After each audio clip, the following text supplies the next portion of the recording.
As we move into the fourth inning, the game is scoreless, and Justin Haley back to work against the middle of Scranton's order. Sanchez, Davis, and Austin due up against the right-hander. Here on an overcast, very pleasant Sunday at McCoy. Justin Haley's first pitch to Gary Sanchez is in there for a strike. Well, during our Sunday home broadcast this year, we've been fortunate enough to meet so many great youngsters from the area who have won the, much revered title to be our junior announcer. And we welcome one back today. The 0-1 pitch is outside and low. It's 1-1 on Sanchez. Javik Blake was our first junior announcer all the way back in April. I remember it was cold. We were bundled up. The season was budding. We were full of optimism. What's happened since? I know. Where's the time gone? 1-1 pitch is swung on and missed.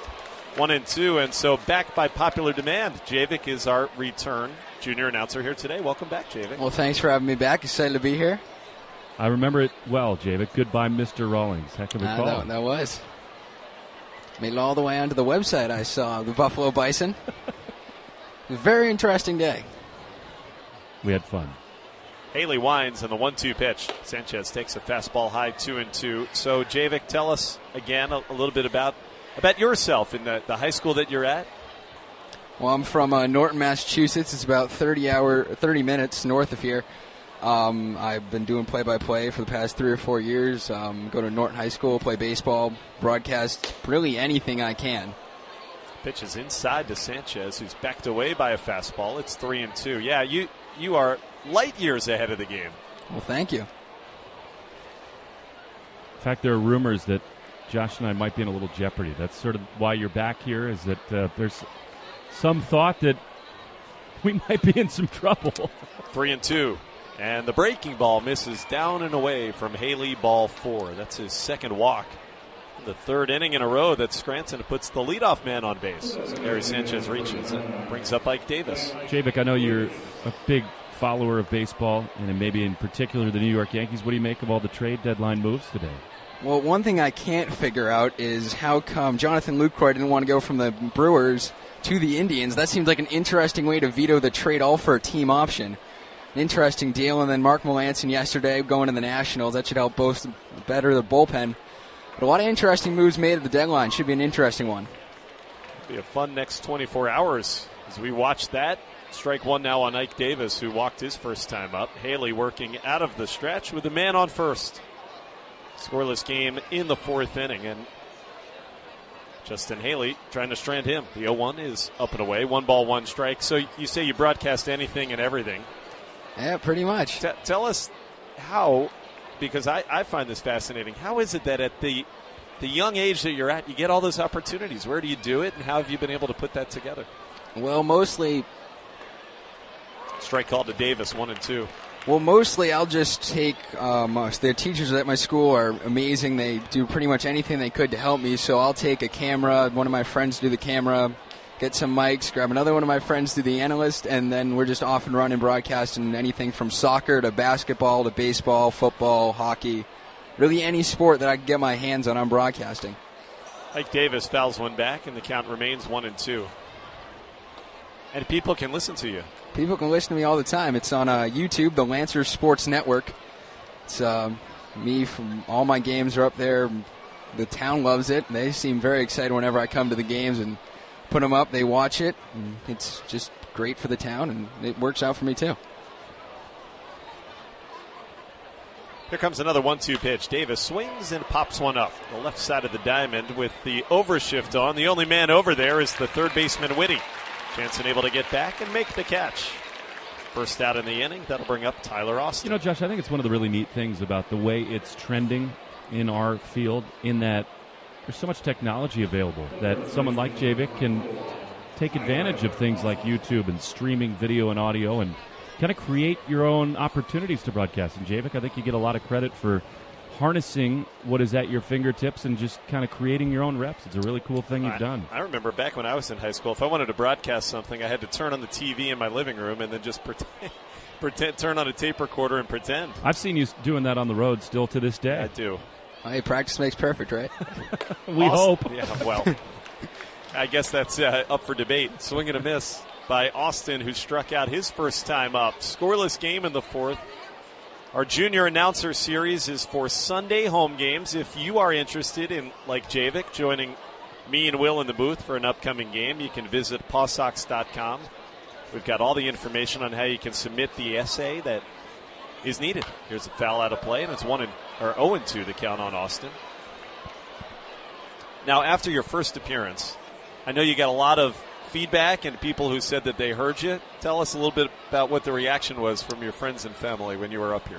Well, one of my friends, you actually had him on the week after, my broadcast partner for softball later in the year, Tim Crowley. He was more than amazed. He was almost falling over himself when I told him I was going to be on air. And he came, and then we started doing games thereafter, and really it's just been pretty cool to just go around town and have people say, hey, I heard you. And I was like, oh, all right, that's very cool. Well, I don't ever get that. What's up with that? I know. They're used to us. They say enough of those guys. Jeez, they're harsh. Oh, yeah. 2-2 on Tyler Austin as the pitch missed high from Justin Haley. Gary Sanchez is on at first. 1 out in the 4th inning. 2-2 pitch. Swing and a miss. Got him with a breaking ball. Haley records strikeout number 4. And the second time he gets the big bopper, Tyler Austin. Javik, who are some of your favorite network level guys? Who do you like when they're calling a game? Who are your guys? Well, obviously Vin Scully out in San Diego, Dale Kipper out in, I believe it's San Francisco, and then there's one more guy. I can't think of who he's from. Can't remember his name as well. And there's just a lot of guys at the major league level where I'll just turn on the TV and just take tips and what they're doing and whatnot. It's a good thing to do. It's the best way to get it in you. Well, it's a great way from starting out from not doing anything to get into this 4 years later. And you got to listen to a lot of people. Take all the advice you can get. That's very well said. Jake Cave batting with a runner at first, now 2 outs. Cave struck out his first time. It's a 1-0 count from Haley. Here comes. Swinging a high pop foul. Coming back, and that'll get over the screen out of play. Well, in the bottom of this inning, we got a treat for you. Javik will do the play-by-play as the top of the Pawtucket order is scheduled to bat. Probably means there's going to be a home run, Josh. I hope so. It was a barrage last time. Well, hopefully so. 1-1 on Cave. He is now 0 for 7 in this series. PawSox have pitched him well. 0-1 pitch. The 1-1 pitch, I should say, is down and in. 2 balls. And 1 strike that counts. Who's with you today, by the way, Javik? My father, Craig Blake. Yeah. Brought me here. Pretty much cameraman extraordinaire, chauffeur. Really does a lot for me. It's awesome. Well, I saw you and your dad out on the concourse with us about a month ago. Pitches outside. 3-1 on Jake Cave as the fastball misses. It's great to have you out joining us. We do our pregame show out on that left field terrace before all these home games. It's cool that your dad's here with you. I think Josh and I can both attest. It's very difficult to do this without supportive family, parents in particular, and it's great that he's here. Cave hits one high in the air and deep into center. Castillo is going back, finds the spot in front of the track. Rusney able to make the catch. Cave gives one a ride, but comes up short of the center field wall. And Haley again pitches around the leadoff runner. We go to the bottom of the 4th. And Javik, our junior announcer, with the play-by-play when we come back on the PawSox Radio Network. We are going into the bottom of the 4th in a scoreless game. Our junior announcer is Javik Blake. And Javik, you've got the play-by-play. Take it away. Well, thank you on that one on the outside corner for ball 1. And will be the top of the PawSox order. Rusney Castillo, Ryan Lamar, and Marco Hernandez. As that one's grounded to short. Diaz has it. Rolls over himself but can't make the throw, and that'll be an infield single for Rusney Castillo to start off the top of the 4th inning for the PawSox. A great play by Diaz, ranging over to his left to make the play, dove, and just couldn't get back up and made the throw to first. Boy, that was a heck of an effort, Javik, just to stop the ball from getting into the outfield. Athletic, diving play, but with Rusney's speed. I thought it was very wise that Jonathan Diaz didn't even try to throw to first. I think only bad things can happen if you do. Definitely, and you saw Sanchez was running over there, but obviously, bad throw. Castillo's speed obviously would have gotten him to second. That pitch, that's high and outside for ball 1. Sessa throwing very well here early. He's allowed 2 hits all day. to a very high-scoring and hot offense for the Pawtucket Red Sox. As the pitch here, that one grounded on the line, foul just over the third base line. The PawSox are 4-1 in their last 5 games. They've certainly been hot and trying to keep it up here. The offense has been going well too. But obviously, as the Yankees, or the Railders, the Yankees AAA team, have someone up in the pen down the right field line. Not really too sure why, though. Sessa only has about 35, 40 pitches here early. Yeah, I think that's just some stretching there by Johnny Barbado. I'm not sure he's getting loose to come into the game. So he comes to the set, throw over. That one low, and it gets away from Tyler Austin. That one rolling down to right field. Castillo's going to go to third. The throw from Austin. That will not be in time, and a 2-base error on the bad throw from Luis Sessa moves Castillo to third. Wow, what a mistake there by the pitcher. Just short-armed that throw. Bounced it 2 feet in front of the first baseman. It's interesting, Javik. You see it a lot. Pitchers are so used to their natural motion of a pitch to the plate. Then when you're throwing a pickoff throw, if you change that throwing motion, sometimes that happens. It was a bad throw. And 2 big extra bases there for Rusney. So the count 1-1 to Ryan Lamar. Castillo leading off third. Sessa to the set. Fires home. That one a swing and a miss in the outside corner. A good pitch. Throwing some heat out there as Luis Sessa early today.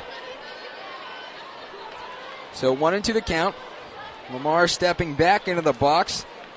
Castillo leading off third. It's 0-0 here in the bottom of the 4th inning. As the pitch here. That one, strike 3. And Joey Amaral rings up Ryan Lamar for the first out of the inning.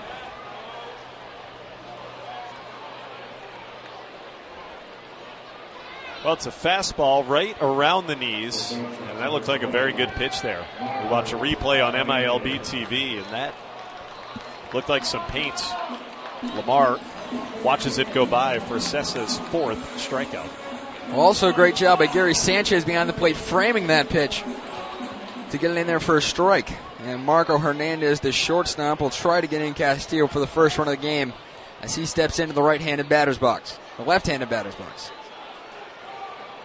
Sessa comes to the set. The infield in for the Railders. The pitch here. That one on the inside corner, but just missing the black for ball 1.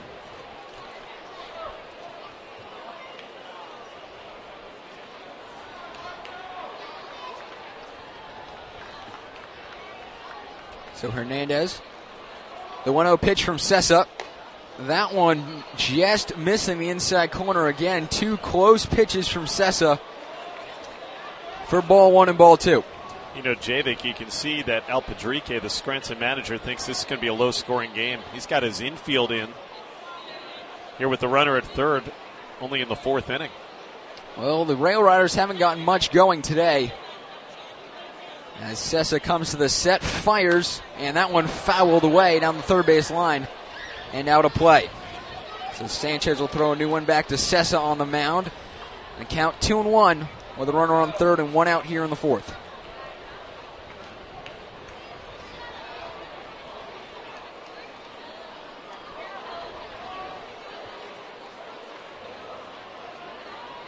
So back into the left-hander's batter's box is Marco Hernandez. And Sessa delivers. That one down to right. That'll be enough to get in the run. Puelo has it, the catch, the throw home. And that one will be off target, and the PawSox will go up 1-0 on the sac fly from Marco Hernandez.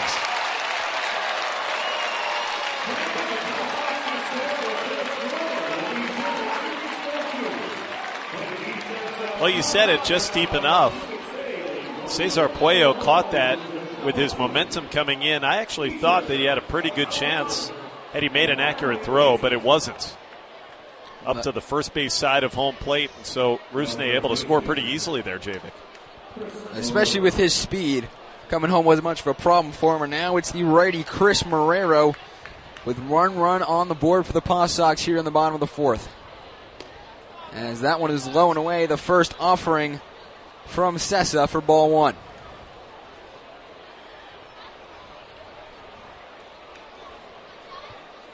The pitch here. That one is a strike at about the letters, as Joey Amaral calls that for strike one, with a 1-1 count now. Sessa trying to stop any further damage to the inning as the pitch here. That one strike two on the outside corner, and Maurer doesn't look like he's too happy about that call. 1-2 the count now, no one on, bottom of the fourth inning, 2 outs. And the PawSox leading by a score of 1-0. The delivery to Maurer. That one a swing and a miss, and that will end the inning. And it is after Castillo got on with a single. 1-2-3, but a run scores thanks to a sac fly from Marco Hernandez. Hey, Javik, thanks for getting us a run. Well, no problem. Great work. Great work. Thank you very much. The end of 4 innings, it's 1-0 in favor of your Pawtucket Red Sox. The Scranton Wilkes-Barre Railders coming to bat. This is the PawSox Radio Network.